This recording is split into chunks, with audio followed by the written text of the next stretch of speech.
હનુમાન મહારાજ ને ચાલીમાં વંદના કર્યો ત્યારે તોય જય હનુમાન જ્ઞાન ગુણ સાગર જય કબીર સિદ્ધ હુલામ અંજન મોદ પવન ભૂતલા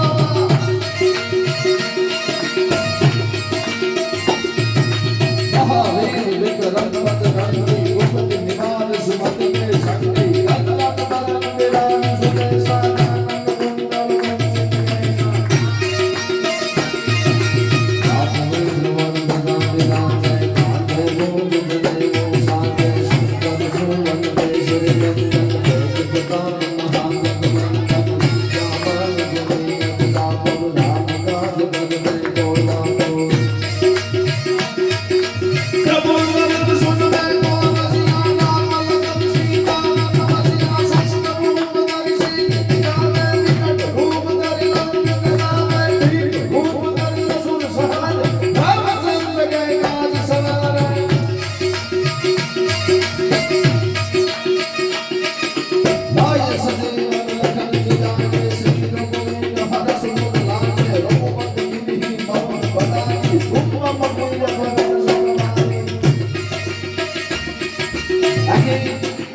હનુમાન ચાલીસા બધાને ખબર છે પણ રામાયણ મહાભારત આ બધું છે આપણને જીવતા શીખવાડે છે.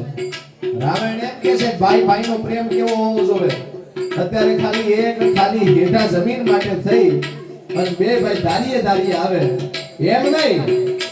રામ અને લક્ષ્મણ જેને વનમાં જતા રહ્યા ને એટલે આ નાના છોકરા ફૂટબોલનો દડો જેમ ઠેબે ચડાવે ને પગે એમ અયોધ્યાની ગાદી હતી. ભરત ગાદી ઉપર બેહવા સને તૈયાર નહોતો. આનું નામ ભાઈ કહેવાય, આનું નામ ભાઈ કહેવાય. હો આ રામાયણ આપણને શીખવાડે છે પતિ પત્નીનો પ્રેમ કેવો હોય એ આપણને સીતાજી શીખવાડે છે.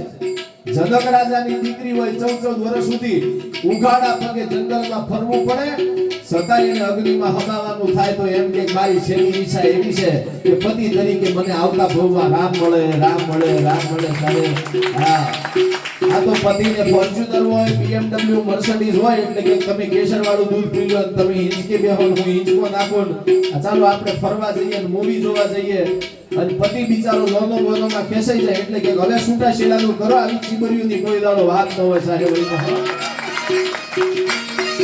જેને હાચવ્યા ટાણા એના ઇતિહાસ લખાણા સાંભળી લેજો. હનુમાનજી મહારાજ લંકાની અંદર વિજય મેળવીને પાછા આવ્યા જ્યારે અયોધ્યામાં એટલે ભગવાન રામસિંહ બધાને કંઈક ને કંઈક ઇનામ આપતા હતા, બધાને કંઈક ને કંઈક ભેટ આપતા હતા. એટલે સીતાજીએ રામને કીધું